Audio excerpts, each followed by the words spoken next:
Retomamos, então, para a nossa segunda sessão de hoje, que se chama Mecenato e Escravismo, Circuitos Fechados, com duas apresentações. A primeira da Aline, na verdade, a Aline de Biase Albuquerque, com a apresentação Um Esquecido Amigo do Teatro, o traficante Ângelo Francisco Carneiro e a fundação do Teatro de Santa Isabel.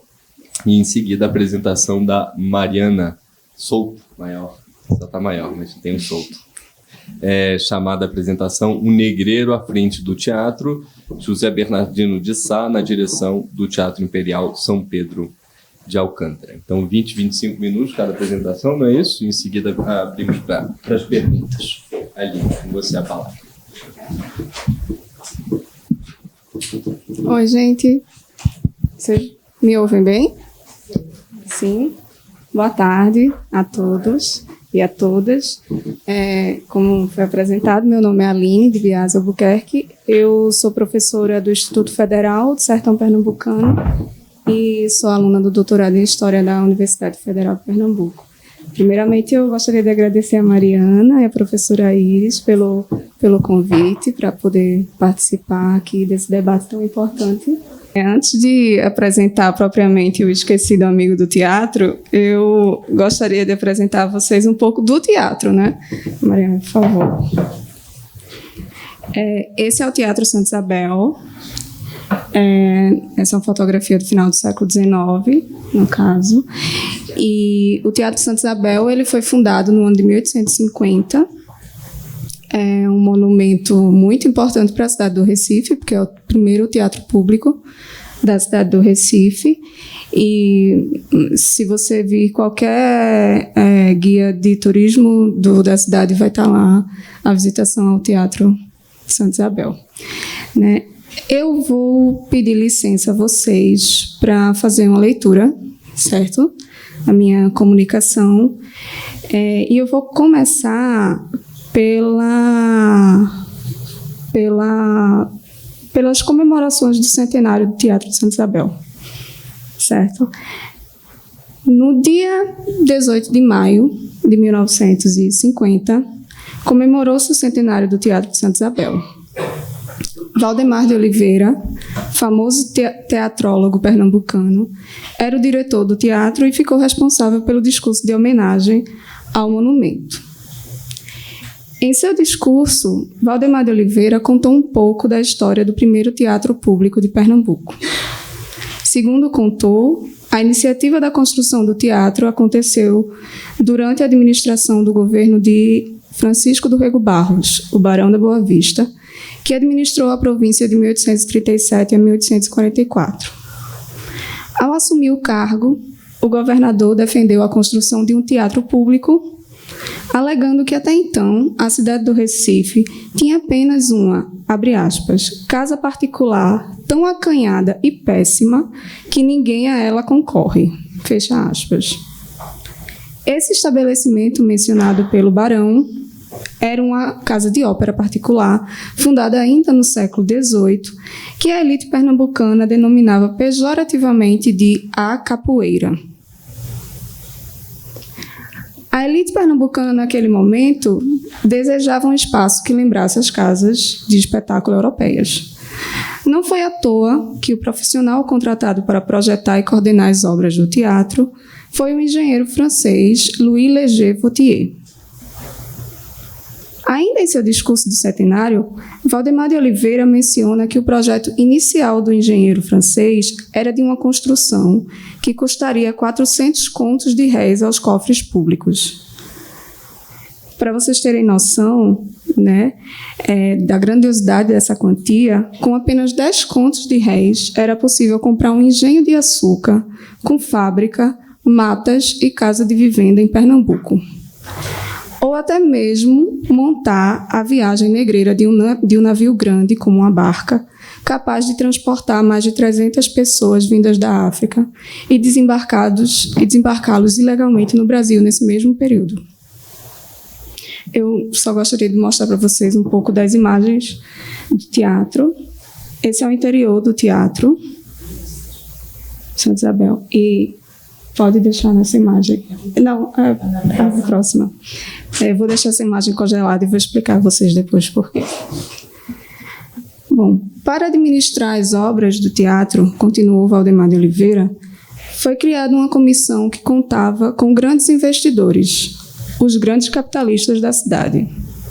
Dentre eles, 2 conhecidos negociantes que fizeram fortuna vendendo africanos, fato que não foi mencionado por Valdemar de Oliveira, mas de que eu falarei mais adiante.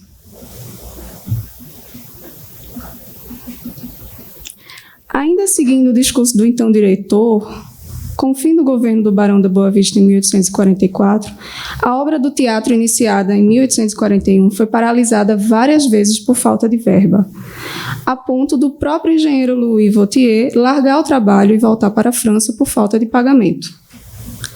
A obra se arrastou até o ano de 1847, quando faltava apenas as pedras de cantaria que estavam em Lisboa para finalizar a obra.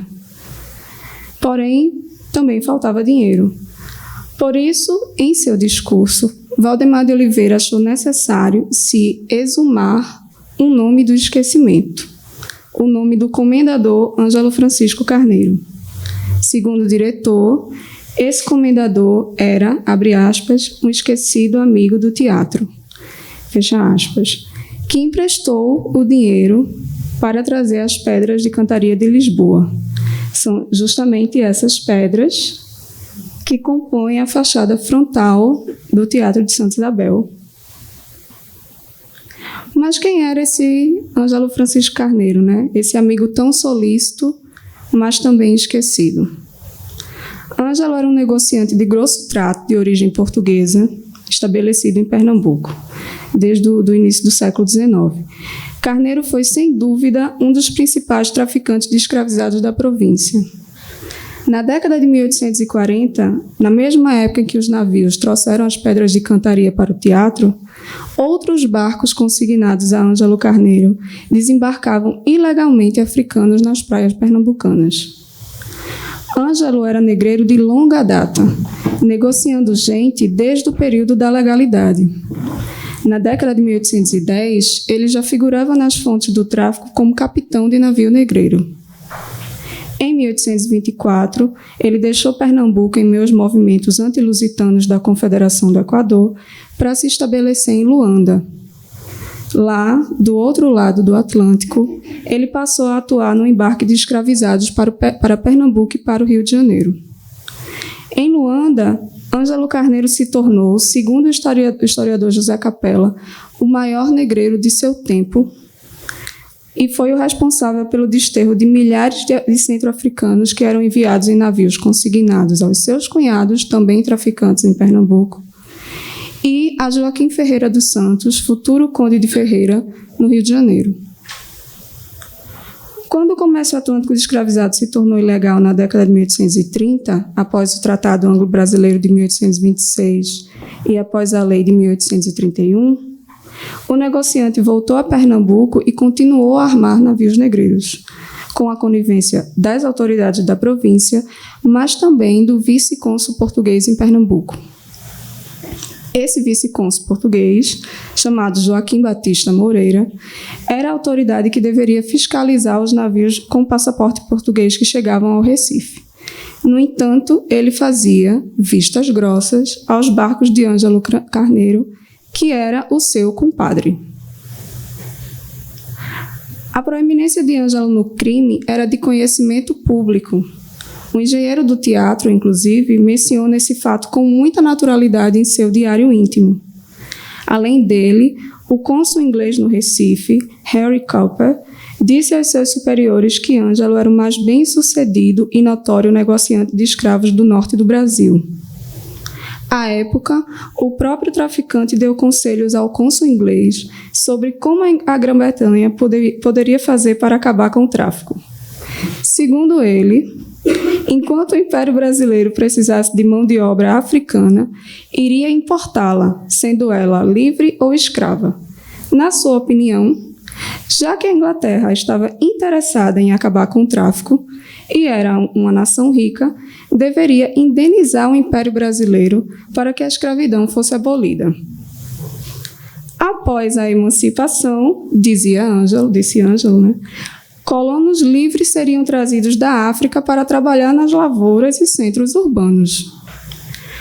Acostumado a receber as visitas do Sr. Ângelo, Cowper compartilhou o conselho do traficante com muita naturalidade com Lord Aberdeen. Nessa época, as autoridades britânicas já tinham ouvido falar bastante do traficante, por causa do caso da barca Ermelinda, que foi armada por ele, mas apreendida em 1841, na mesma viagem que trabalhou o cozinheiro Rufino José Maria e depois Alufá Rufino, personagem do livro de João José Reis, Flávio Gomes e Marcos Carvalho. Além da barca Ermelinda, nessa mesma época, o contrabandista também estaria envolvido na negociação do Patástico Nova Granada, que foi apreendido no litoral de Santos em 1844, e que era uma aparente sociedade entre ele e José Bernardino de Sá, traficante também envolvido com as artes que a Mariana vai falar.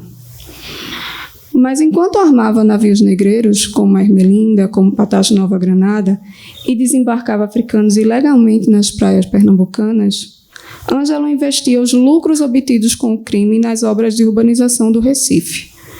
Ao seu lado estavam outros traficantes, como seus cunhados Elias Batista da Silva e Francisco Antônio de Oliveira, e também José Ramos de Oliveira, sendo esse último o dono da praia de Porto de Galinhas. Os traficantes e cunhados Ângelo Francisco Carneiro e Francisco Antônio de Oliveira se destacaram por serem acionistas da empresa que gerenciava as obras do teatro. Enquanto o teatro estava em construção, Francisco Antônio de Oliveira, inclusive, contratou a companhia de ópera de Giuseppe Marinangeli, prometendo apresentações frequentes na nova casa de espetáculos quando essa estivesse pronta. Porém, conta a historiadora Amanda Gomes que Marinangeli acabou enganado e explorado, sendo obrigado a cantar nas festas particulares de Oliveira sem receber nenhum pagamento. Ao final, ao cobrar por esse pagamento por melhores condições de trabalho, o tenor acabou perseguido por capangas da família Oliveira e deixou Pernambuco, seguindo com a sua companhia para a corte no ano de 1846. Quando essa companhia de ópera deixou Recife, em 46, Ângelo e Francisco de Oliveira já tinham deixado de fazer parte da empresa que gerenciava as obras do teatro. Provavelmente por causa da mudança no governo, visto que ambos eram aliados políticos do Barão da Boa Vista. Porém, mesmo assim, como amigo das artes, Ângelo Carneiro se ofereceu para emprestar mais de 3 contos de réis para trazer as pedras de cantaria no ano de 1847. 2 anos depois, Ângelo deixaria o Recife, voltando para Portugal com a sua fortuna. Não veria a fundação do Teatro Nacional de Pernambuco, que então teve seu nome modificado para homenagear a Princesa Isabel no dia 18 de maio de 1850. Em Portugal, Ângelo recebeu o título de Visconde de Loures e passaria a frequentar as casas de espetáculo em Lisboa e em Paris, onde vivia com frequência. Por favor. Esse é o quadro do Visconde de Loures. Hoje, o Palacete do Visconde de Loures é o Grêmio Literário de Lisboa, no bairro do Chiado. O Grêmio foi o principal refúgio da elite lisboeta oitocentista e tinha como frequentador assíduo o escritor Eça de Queiroz.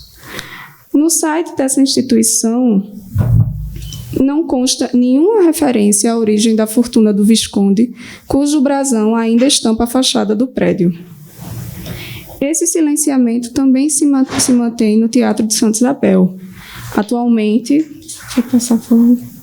o teatro conta com um busto de Joaquim Nabuco, com a frase que teria sido proferida por ele durante um discurso no Teatro de Santa Isabel. A frase é, abre aspas, aqui ganhamos a causa da abolição, fecha aspas.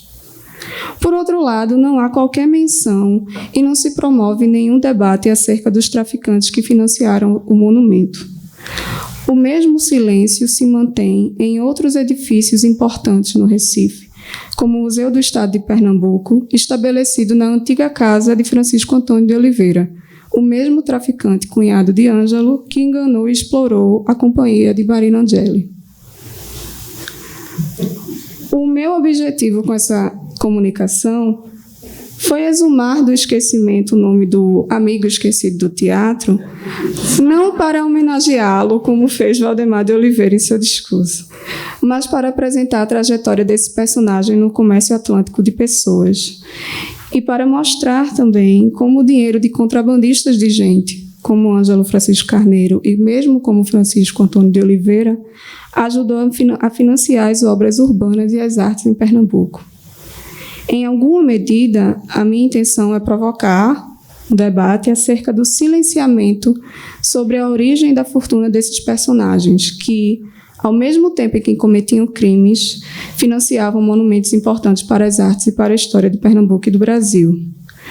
O silêncio que recai sobre as atividades negreiras desses personagens, muitas vezes só retratados como benfeitores, infelizmente tem sido uma tendência não só no Brasil, mas também em outras partes do mundo. Recentemente, por exemplo, e permitam-me um breve desvio, tenho acompanhado e me envolvido pessoalmente, devido ao meu trabalho em um projeto na Universidade de Coimbra, na discussão acerca do Conde de Ferreira em Portugal. O mesmo Joaquim Ferreira dos Santos, que foi sócio de Ângelo Carneiro na época em que o traficante agia embarcando gente em Luanda. Atualmente, a memória do Conde de Ferreira tem sido protegida com muito afinco pela Santa Casa de Misericórdia do Porto, a principal beneficiária do testamento do traficante. A Santa Casa tem censurado obras de artistas da Bienal do Porto e tem impedido o acesso de pesquisadores como eu aos documentos da empresa do Conde. Em menor escala, essa proteção também se dá com Ângelo Carneiro, cujo quadro, aquele que eu mostrei para vocês, presente no Salão de Benfeitores do Hospital Português no Recife, que também foi beneficiária do testamento do traficante, também é de difícil acesso. A primeira vez que eu quis ver esse quadro, eu precisei explicar a minha pesquisa, não completamente, à diretora do hospital, que me perguntou com muita firmeza o que é que eu queria com o Visconde de Loures.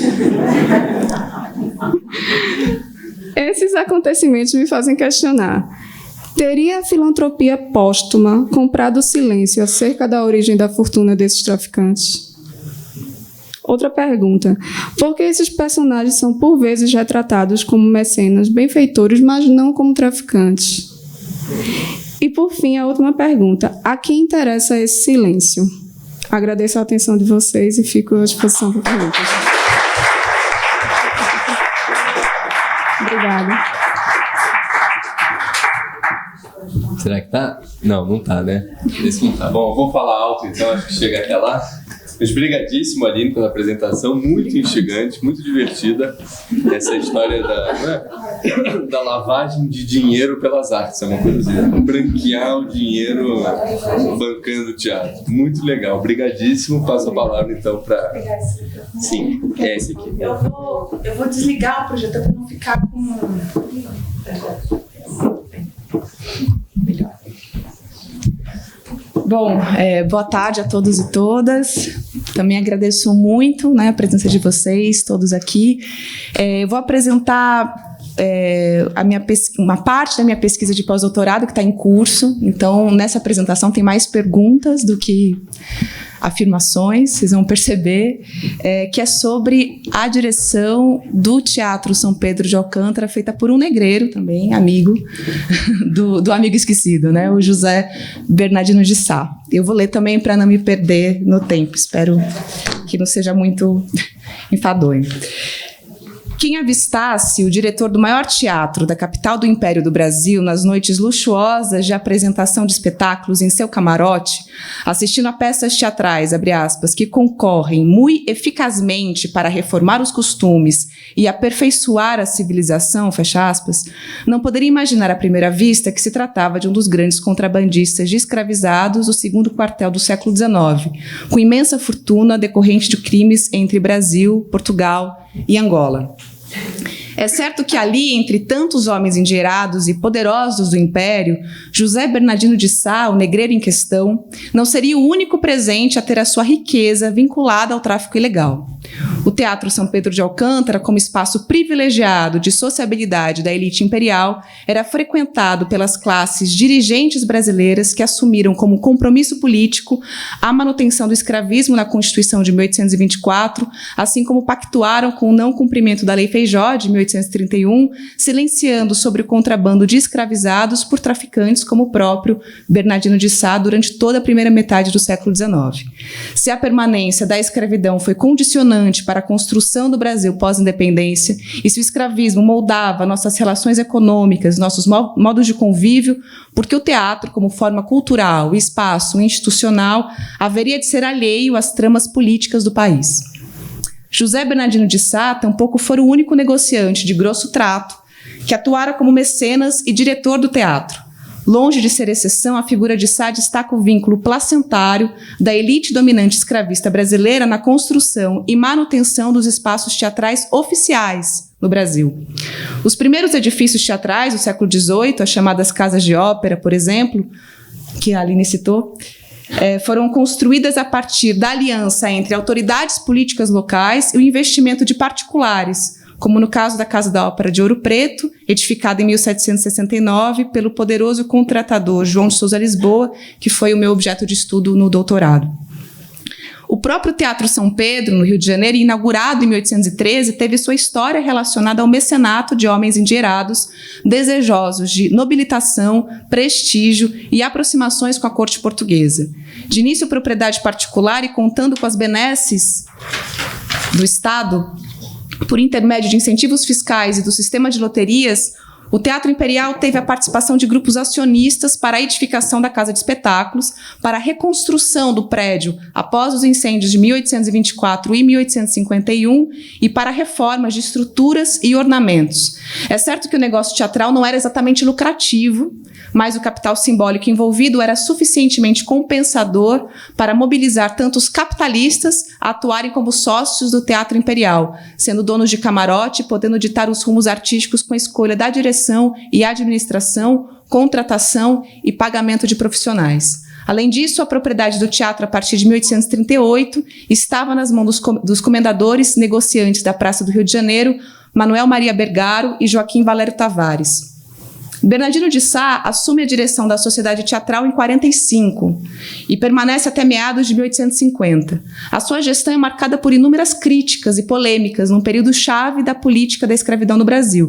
1845 é o ano da promulgação da lei inglesa Bill-Aberdeen, que já foi citada aqui, e a 1850, que foi o ano da aprovação da Lei Eusébio de Queiroz, que aboliu o tráfico transatlântico de escravizados no Brasil. O cerco tinha se fechado para os contrabandistas, a ponto do gabinete regressista, que até então defendia a política do contrabando negreiro, segundo o termo do Tamis Parron, passar a dar por letra morta a questão do tráfico e investir na defesa da continuidade da escravidão a partir de outras estratégias. Em se tratando de um traficante como Bernardino de Sá, que apostou na continuidade do contrabando negreiro após a proibição de 1831, fazendo dela a sua principal atividade comercial, convenhamos que aquele era um momento, no mínimo, contraditório para a exposição pública. Quais eram as intenções de Bernardino ao se candidatar e ao assumir o cargo de diretor do maior teatro do Império, que contava com a conivência da sociedade teatral, parte dela ligada ao grupo político Saquarema, envolvendo inclusive grandes traficantes, como Manuel Pinto da Fonseca. Ao mesmo tempo, a saída de Bernardino em 1850 coincide com a aprovação da Lei Eusébio de Queiroz. Se o que estava envolvido era a busca de prestígio e de capital simbólico, desviando atenções do comércio criminoso, ele não teve tanta sorte. Só a presença do negreiro nesse período como diretor do teatro já seria um fato simbólico da vida cultural de um país escravista como o Brasil. Mas comparando a direção de Bernardino com as gestões anteriores do teatro, nenhuma outra foi tão atacada publicamente como a do traficante, com críticas e acusações provenientes de parlamentares do Império, jornalistas e artistas do Teatro São Pedro. O motivo principal era abuso de poder e não pagamento de salários, uma prática. Inclusive, abuso de autoridade para permanecer no cargo, que nos leva também a indagar por que o cargo era tão valioso para ele. Logo em junho de 1845, no primeiro ano de gestão de Bernardino, houve uma polêmica envolvendo o dramaturgo e crítico Martins Pena, que levou para o palco do Teatro São Pedro uma farsa intitulada, já citada aqui pelo professor João Roberto, Os Dois ou Inglês Maquinista. Na peça em questão, datada de 1844, e que se passa no ano de 42, a personagem Mariquinha, filha de uma família abastada do Rio de Janeiro, apaixonada pelo jovem Felício, é cortejada por duas figuras, um negreiro inescrupuloso e um inglês industrial, autor de invenções absurdas. Simplesmente dois tipos que estavam no centro do debate da política do contrabando no Brasil. O jogo cômico resulta dos caricatos cortejadores e da figura de Clemência, mãe de Mariquinha, que, acreditando estar viúva do marido Alberto, comerciante que fora capturado pelos rebeldes da Farroupilha, flerta abertamente com os dois pretendentes da filha. De forma um tanto abrupta, o marido volta, diz que ficou 2 anos prisioneiro ao ser confundido com espião e flagra a mulher oferecendo a sua própria mão tanto ao negreiro quanto ao inglês, Gainer. Uma série de situações cômicas se desdobram a partir daí. Mariquinha se casa com Felício e a cena é literalmente invadida por uma folia de reis com a qual se termina a farsa. O espetáculo é um objeto de estudo à parte sobre a vida social brasileira daquele período. O que nos interessa aqui é a figura do negreiro, ridicularizada por Martins Pena em pleno palco do Teatro São Pedro no início da direção de Bernardino. Tanto a caracterização quanto as ações e falas da personagem são construídas de forma a compor uma figura ridícula e sem escrúpulos. Do ponto de vista da indumentária, negreiro usa uma vestimenta curta, com cores gritantes, abre aspas, cabelos arrepiados e suíças, que são aquelas costeletas, pelas faces até junto dos olhos. A primeira cena da farsa, o personagem já aparece na sala da casa de Dona Clemência, interpelado por Felício sobre o brigue contrabandista Veloz Spadarte, aprisionado no porto do Rio de Janeiro. O negreiro responde sem meias palavras, abre aspas, esse brigue pertence a um pobre diabo que está quase maluco, mas é bem feito, para não ser tolo. Quem é que neste tempo manda entrar pela barra um navio com semelhante carregação? Só um pedaço de asno. Há por aí, além de uma costa tão longa e algumas autoridades tão condescendentes. Fecha aspas. Como foi bem apontado por Luiz Costa Lima Neto, Spadarte era o nome de uma embarcação contrabandista do próprio Bernardino de Sá, documentada na base Slave Voyages. A alusão direta dá a dimensão do teor de provocação da farsa. Se a peça foi escrita em 1844, é de se perguntar o nível da relação entre o dramaturgo e o contrabandista antes de Bernardino assumir a presidência. De qualquer forma, Martins Pena não economizou nas bizarrices para caracterizar o personagem negreiro, criando um espelhamento ambíguo no palco, pois era de conhecimento público a principal atividade comercial de Bernardino. Sem contar nas menções explícitas ao negociante de meia cara, ao presente que o negreiro dá para Mariquinha, um menino escravizado, e ao jogo cômico instituído quando Felício faz uma armação contra o negreiro, dizendo que Gainer, o inglês, abre aspas, ia ao juiz de paz denunciar os meias caras que o senhor tem em casa, e ao comandante do brigue, inglês Wizard, os seus navios que espera todos os dias. Fecha aspas. Mesmo sendo uma farsa, gênero cômico considerado historicamente menor, apresentado pela Companhia Dramática no Teatro São Pedro no final da noite de espetáculos, a peça teve repercussão na Câmara dos Deputados, sendo chamada de, abre aspas, comédia ridícula, por Dias da Mota. E por outro viés, citada por França Leite, seguida de uma repreensão aos contrabandistas, que, abre aspas, tanto mal fazem ao nosso país. Fecha aspas. Os dois, o inglês maquinista, não teria vida longa no palco do teatro. Ali subiu a cena somente 2 vezes, de acordo com anúncios dos periódicos. Martins Pena teve sua próxima peça, Os Ciúmes do Pedestre, censurada pelo Conservatório Dramático no final de 45, e foi afastado do trabalho de dramaturgo do teatro, que sugere algum tipo de repreensão. A partir dali, Pena acompanharia as temporadas teatrais do Teatro Imperial como crítico de espetáculos líricos no semanário A Semana Lírica. Ali documentou acontecimentos surpreendentes durante a direção de Bernardino, como a greve de coristas do teatro de 1847. Na crítica de 11 de maio de Martins Pena, ele tratou da situação, abre aspas, dos pobres coitados dos coristas do teatro que ganhavam 30 mil réis por mês para cantarem, abre aspas, todos os dias de manhã até alta noite, fecha aspas. O autor explicava que com tal valor ninguém vivia e que os artistas precisavam, abre aspas, agenciar a vida de outro modo, faltando as horas dos ensaios, e o teatro vai lhes roendo com multas o magro ordenado, fecha aspas. Saindo em defesa pública dos coristas, Martins Pena denunciou o atraso de pagamento dos salários que vinha ocorrendo, fato recorrente na administração de Bernardino, inclusive com outros artistas. A revolta dos coristas, assim chamada por Pena, iniciou-se às vésperas da estreia da ópera A Prisão de Edimburgo, a partir do libreto de Federico Ricci, pela Companhia Lírica, quando os artistas reivindicaram para o administrador os salários, abre aspas, paguem-nos, senão não cantamos, segundo Martins Pena. O administrador pediu para os artistas recorrerem ao presidente, Bernardino, que tampouco resolveu a tensão. Entre idas e vindas, promessas de pagamento, a ópera estreou. Passado um mês, a crise com os trabalhadores do teatro se agravara, acumulando mais tempo sem pagamento de salário. Somou-se aos coristas os atores da Companhia Dramática, que estavam para estrear a peça O Cineiro de Saint-Paul. Para resolver a situação, ou melhor, não resolver, Bernardino substituiu o drama pela ópera Belisário de Donizetti. A crise se desdobrou até os músicos da orquestra, que decidiram também reivindicar os salários atrasados. O conflito era tamanho, nas palavras de Martins Pena, a revolta era contagiosa, que a diretoria do teatro teve que cancelar a apresentação de outra ópera que seria apresentada, fechando as portas por 19 dias, com a justificativa de luto nacional pela morte do príncipe imperial. A revolta dos coristas expõe as condições de trabalho precárias de artistas do teatro, São Pedro. Tal precariedade dizia respeito tanto a uma estrutura hierárquica do trabalho da cena, instituída desde os primeiros anos de funcionamento da Casa de Espetáculos, quanto a uma postura irresponsável da direção de Bernardino. Sobre a estrutura do trabalho hierarquizada, é importante comentar que havia também uma perspectiva de racialização dessa hierarquia. Isso porque, com a inauguração do Teatro Imperial, houve um processo de europeização da cena teatral e operística, com a contratação de artistas portugueses, franceses e italianos, não só para a representação, mas também para as diversas funções que envolviam o trabalho teatral, maquinistas, cenógrafos, etc.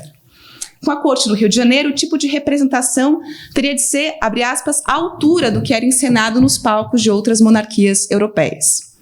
A vinda de artistas europeus não descartou por completo os brasileiros da cena, mas instituiu categorias para a valorização dos trabalhadores teatrais. No topo estavam os integrantes italianos da Companhia Lírica, depois integrantes europeus da Companhia de Baile, seguidos da Companhia Dramática, entre portugueses e alguns brasileiros. E na base, os integrantes do coro, majoritariamente artistas negros e mestiços. A hierarquização dos artistas manifestava-se pelos valores de salário, tópico recorrente nos periódicos da época. Do ponto de vista da distribuição de pagamentos, há inúmeros comentários sobre a desigualdade salarial.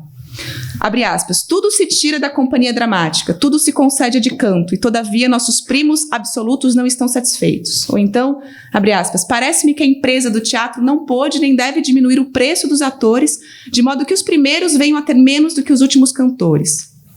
A questão da desigualdade salarial, somada à falta de investimentos para a companhia dramática, era já uma demanda antiga do teatro, que vinha de gestões anteriores à de Bernardino, inclusive envolvendo polêmicas com o famoso ator e empresário João Caetano dos Santos. A novidade, implementada por Bernardino, foi acumular uma série de denúncias sobre a forma de tratamento dada aos artistas, onde o atraso e falta de salários tornou-se uma constante ao longo dos 5 anos da direção do Negreiro, envolvendo inclusive integrantes da Companhia Lírica. Foi o caso da cantora Carolina Mereia, intérprete de Adalgisa na ópera Norma, de Bellini, que num gesto de protesto contra salários atrasados, saiu de cena logo após o primeiro ato. Abre aspas. Adalgisa tinha reclamado da administração do teatro, que lhe pagasse 5 meses atrasados de honorários. Aliás, abandonaria o templo de Irminsul, que é o cenário da ópera. E a administração disse que não tinha dinheiro para saldar tamanha conta e que a Fior de Innocentia se contentasse com os aplausos. Na noite de espetáculos, quando a cantora saiu de cena, simplesmente a diretoria mandou baixar as cortinas e pediu para o público tomar um ar fresco. As polêmicas como essa se tornaram recorrentes no teatro, algumas assumindo grau maior de tragicidade. Em 1850, o ator Jerônimo Costa narrou no Correio da Tarde as condições precárias que se encontrava o baixo Carlos Benatti, integrante da Companhia Lírica Italiana. Adoecido, Benatti tentou negociar os pagamentos de salários com Bernardino de Sá. a partir da mediação do administrador Romero. Não tendo retorno do diretor, tentou através de uma súplica em carta, abre aspas. O presidente não atendeu a essa carta, não fez caso dela, nem do portador, que era um artista, e despediu, dizendo que não importunasse. Enfim, deu-lhe a resposta que dá a quase todos os artistas que lá vão mendigar o suor do seu rosto, fecha aspas. No mesmo dia, segundo relatos, Benatti faleceu, e sequer havia dinheiro para o enterro. Tampouco seu colega Jerônimo Costa. Foi o senhor Dionísio, abre aspas, que era diretor dos coros da companhia lírica italiana, obrigado a responsabilizar-se pela despesa do funeral porque o cantor Costa e seus companheiros não tinham um soldo. Bernardino acabou emprestando 200 mil réis, dinheiro que descontou do salário de Costa. O relato publicado nas páginas do jornal contrastava com outros fatos excêntricos da direção de Bernardino, como, por exemplo, em novembro de 48, o negreiro chamado de Grão Turco, pelo anônimo no periódico Correio Mercantil, mandou prender espectadores que que vaiaram, né, uma bailarina que era, abre aspas, escândalo de apaixonada preferência de um de seus agentes. Mesmo quando protegia determinados artistas, Bernardino comportava-se de maneira arbitrária. E a arbitrariedade do negreiro na direção do teatro manifestava-se também nos métodos que utilizava para manter seu cargo, como presidente da Sociedade Teatral. Em março de 49, a SC, um provável acionista do teatro, reproduziu uma fala do negreiro em reunião da sociedade, que, abre aspas, quando precisasse de votação a seu favor, tinha pronta na algibeira bolsos. Ou seja, explicitando que Bernardino comprava votos. O texto do sócio do teatro era um apelo à participação de outros acionistas nas próximas reuniões, pois o malfadado teatro estava entregue, abre aspas, há 4 anos à inépcia e incapacidade do atual presidente. Fecha aspas. Nas páginas dos periódicos não faltaram ataques à direção de Bernardino, e até quando alguém tentava defendê-lo, deixava escapar certo desconforto. No Correio da Manhã, um anônimo escreveu que, abre aspas, a única qualidade que o recomenda à presidência é a de não ter vergonha. É este o honroso argumento que empregam os amigos de Bernardino de Sá para alcançar-lhe a reeleição, fecha aspas.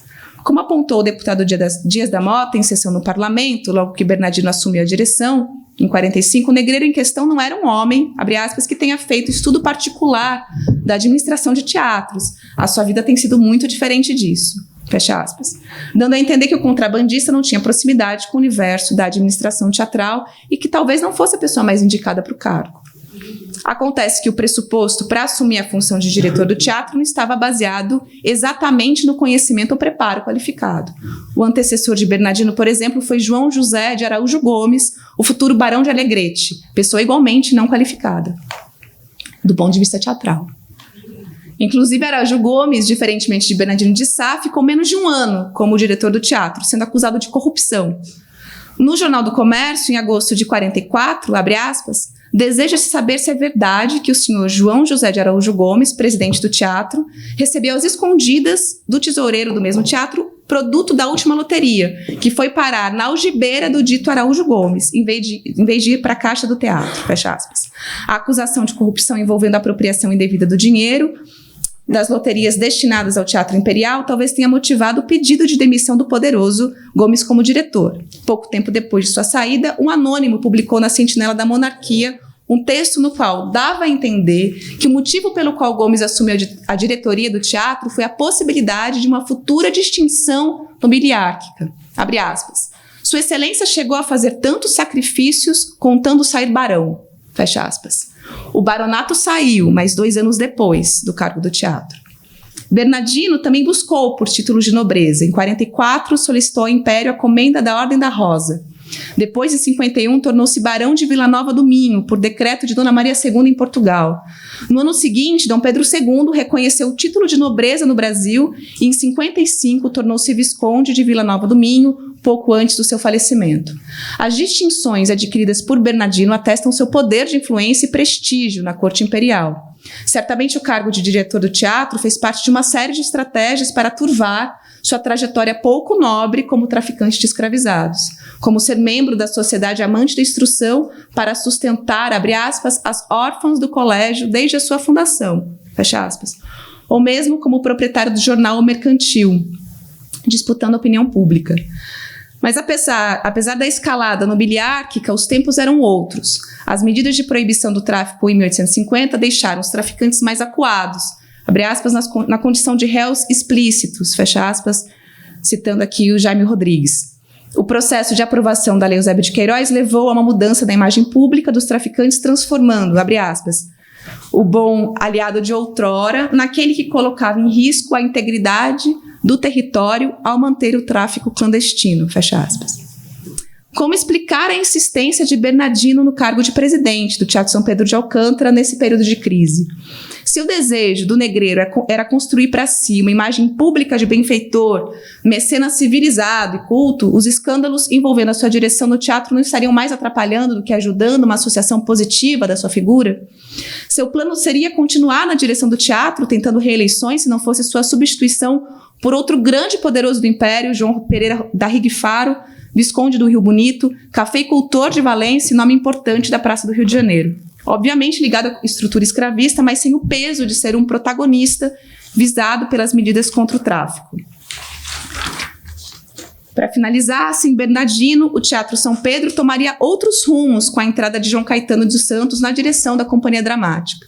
Novos repertórios, presença de novos artistas estrangeiros, novas crises. A primeira delas logo em 1851, quando o teatro sofreu um incêndio de grandes proporções. Ainda assim, permaneceria local privilegiado de disputa da elite escravista brasileira, que entrou na segunda metade do século XIX, apostando na continuidade da política da escravidão. Muito obrigada.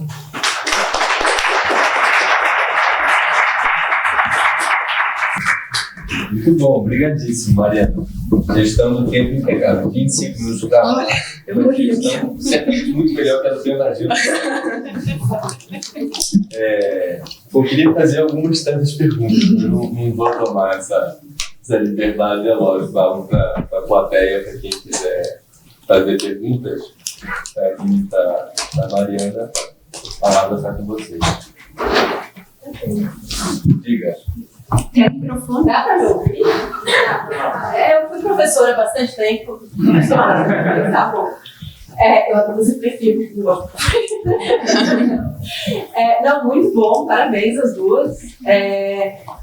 Aline, sua pesquisa vai, assim, vários personagens, né, que aparecem aí, que são fundamentais. Você fala de Joaquim Batista Moreira, que eu acho que era irmão do João Batista Moreira, que era cônsul no Rio, que também facilitava, né, a continuação do tráfico e tal.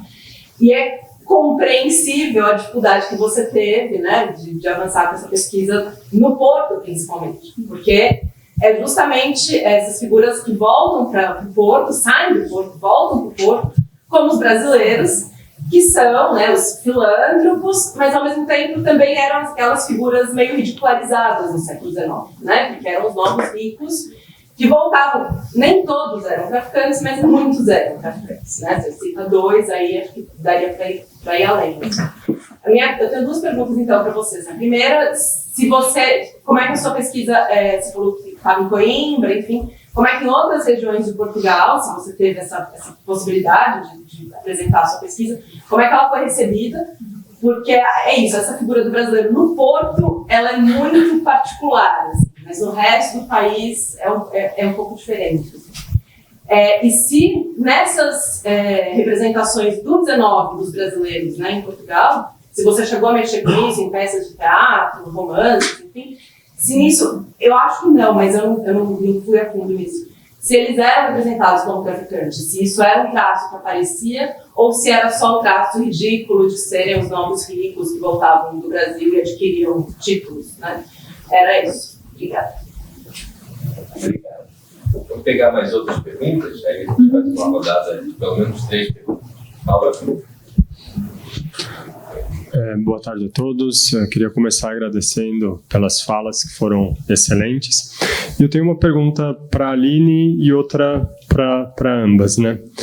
Aline, você explorou um pouco mais a construção do teatro, né, por esses escravistas, e eu gostaria de te perguntar se é possível ver algo parecido que a Mariana viu, né, de uma certa interferência dos interesses escravistas nas próprias peças que eram exibidas nesse teatro, né? E para as duas, assim, quando eu vejo pesquisas como a de vocês, assim, eu sempre lembro daquela famosa tese do filósofo Walter Benjamin, né, que vai dizer o seguinte: todo monumento à cultura é ao mesmo tempo um monumento à barbárie, né?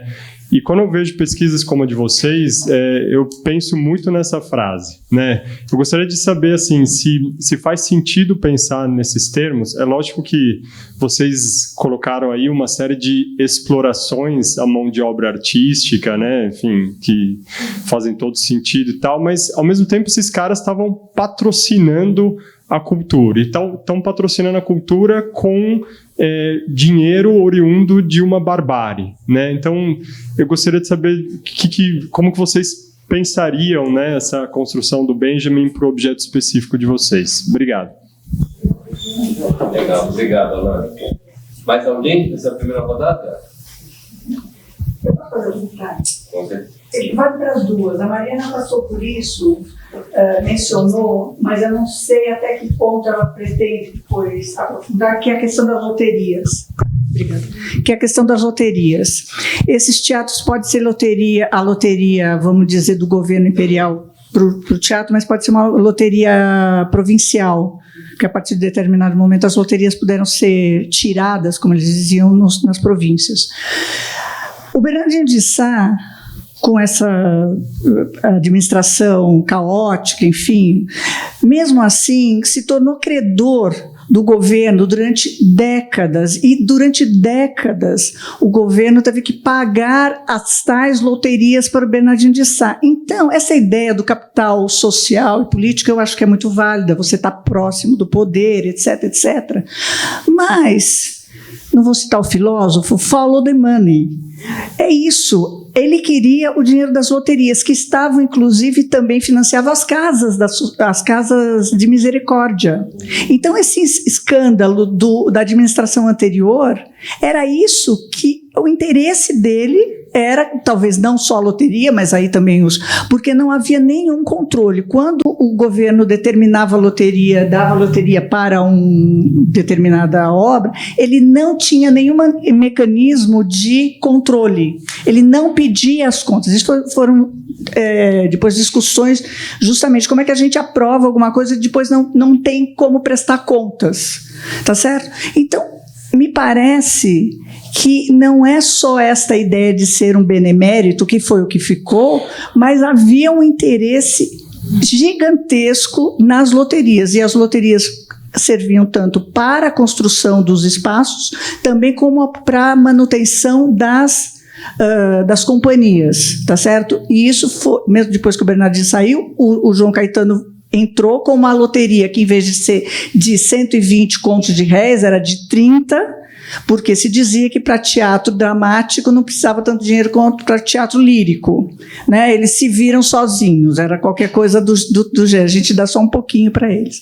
Então, é isso, pensar que por trás desta ideia tem um interesse financeiro poderosíssimo e que, evidentemente, essas pessoas estavam atrás disso e, com seus contatos, eles conseguiam, comprando todo mundo na Assembleia ou no Senado, né, por onde passava isso. Então, acho que, não sei se vocês vão explorar esse lado, mas acho que explicaria muita coisa. Deixa aí. Muito legal, obrigadíssimo. Também um rápido comentário, hein? Não estou me aguentando.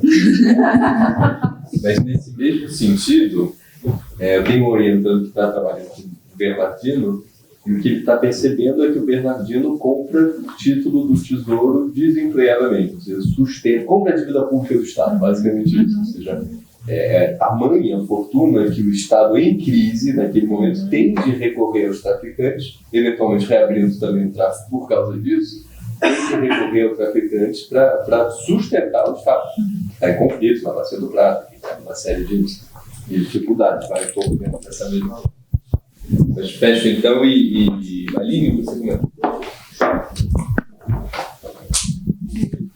Como é o seu nome? Marina. Oi, Marina, tudo bom? Então, como é que a pesquisa foi recebida em Portugal?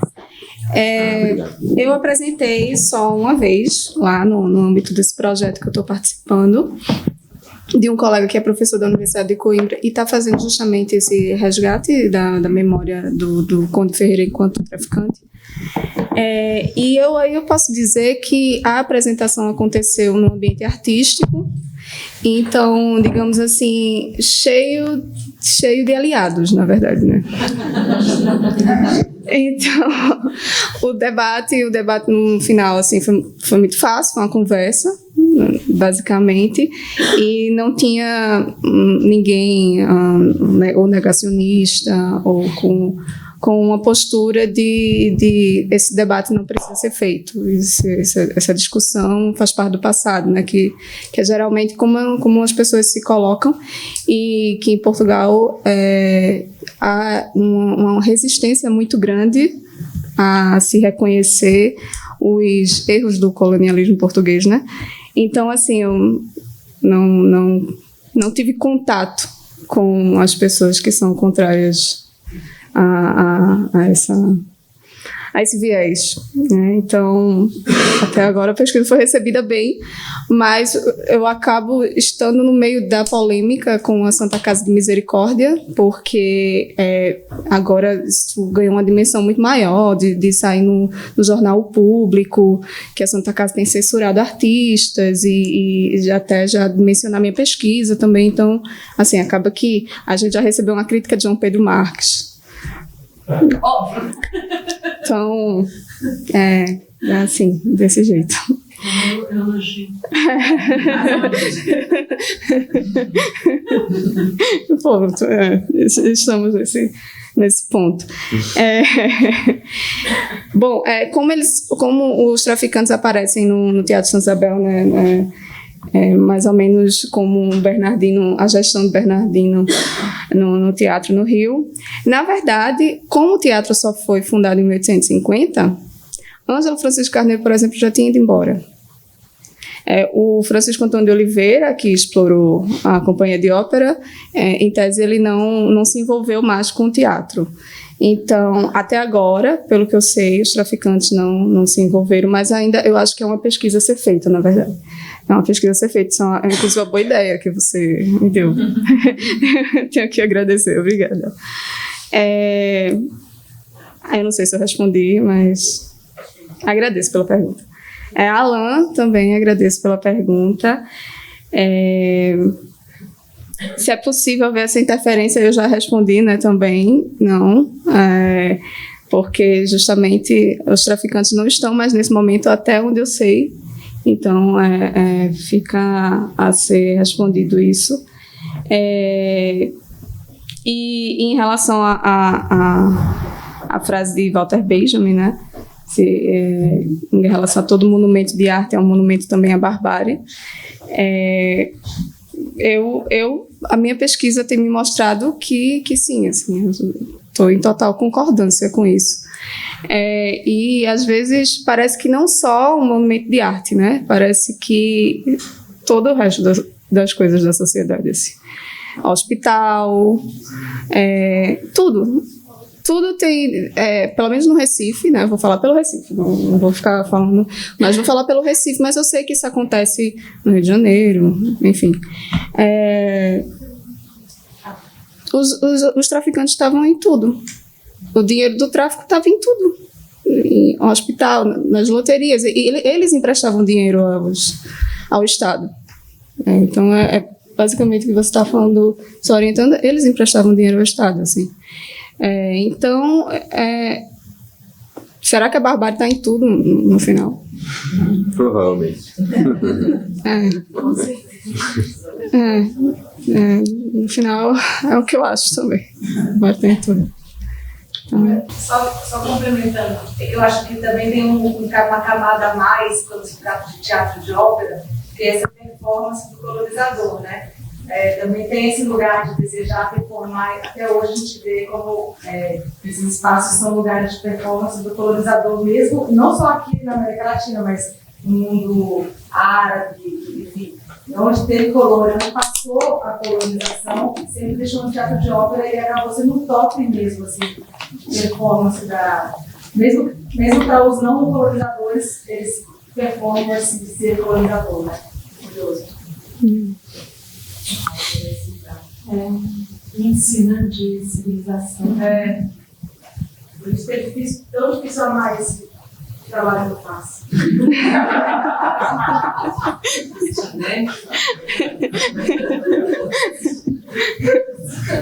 Eu fiquei curioso, vocês falando do século XIX, nós dois trabalhamos durante muitos anos no Teatro Municipal, a gente falava, não só no 19, né, no 20.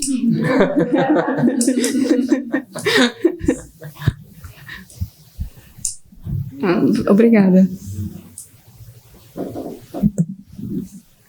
Também agradeço muito as perguntas e comentários sobre a citação do Benjamin.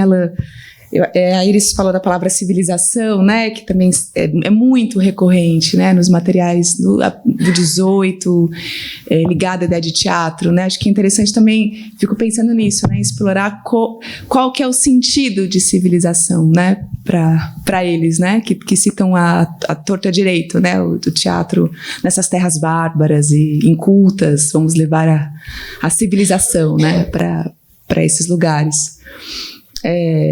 E aí sobre o sistema de, enfim, é um comentário que vai longe, né, assim, para pensar, né, a nossa sociedade, nosso imaginário, né.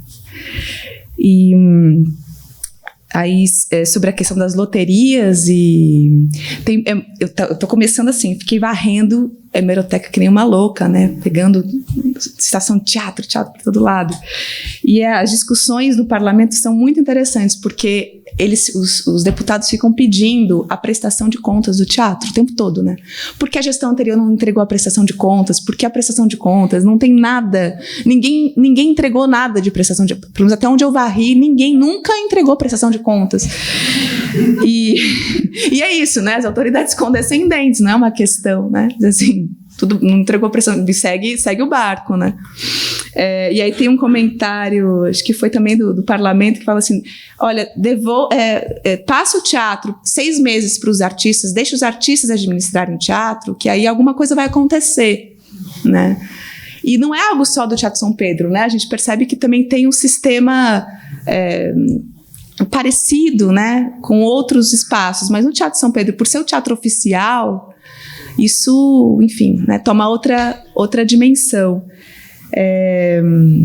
Mas sim, é uma coisa para ser explorada e esmiuçar isso, porque eu que estava no 18, né, no século XVIII, pensando a construção dos espaços no século XVIII, lá tinha uma perspectiva ideológica mesmo do teatro como espaço simbólico ali, né, de pensar a formação de uma cultura urbana, então construir o espaço como esse novo lugar assim, de sociabilidade da elite culta, afastado da igreja, com relação com a igreja, mas um pouco mais afastado, e esse mecenato atuava de outra maneira. No 19 é diferente, né?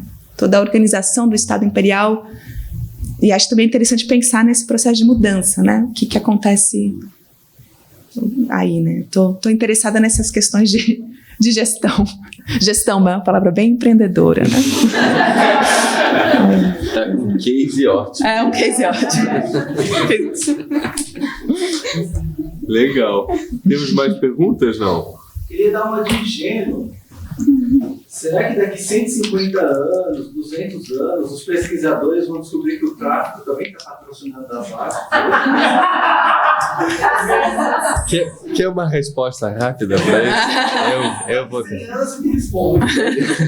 Mas pega o Itaú, por exemplo, o financiamento artístico do Itaú.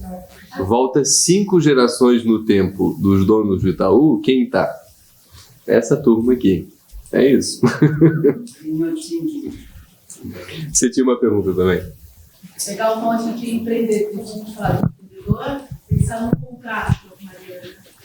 Se você vir nas suas fontes, pensando aqui a década de 40, a questão dos contratos teatrais, no sentido desse traficante, como que, se você encontrou, é ele que fecha o contrato com a companhia e depois o diretor teatral tem um outro contrato com esses artistas? Como que a gente gesta esse dinheiro do tráfico aí pelo contrato? Nossa, difícil. Eu não consegui muito material sobre isso, não. Tem o contrato do João Caetano, né? Isso tá publicado, esse contrato, as condições de trabalho.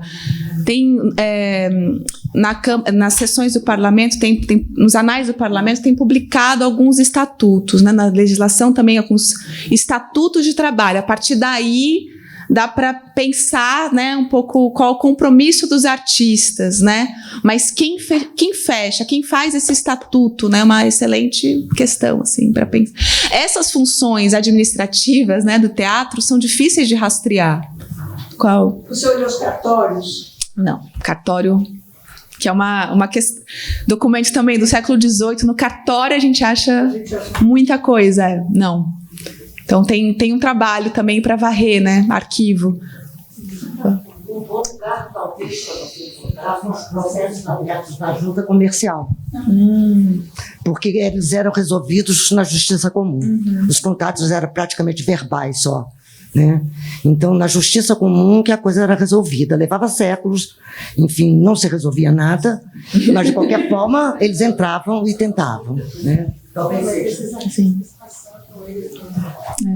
Inclusive eu vi coisas interessantes, assim, chamada, por exemplo, de contratação de corista, né, que a gente sabe a precariedade do trabalho que é, mas assim, quem quiser entrar como corista no teatro, apresente-se. Assim, apresente-se, né? Acho que não é isso, não tinha contrato, né? Mas eu cheguei a ver no Arquivo Nacional um contrato do Jean Caetano contratando o Bourdieu, que é esse dramaturgo, inclusive, para escrever. Então eu acho que nem todos, são do nível da pessoa, etc., do nível da grana, isso passasse um contrato no teatro oficial. Que seja para inglês. Não, e tem no Arquivo Nacional, tem a administração, mas a administração também.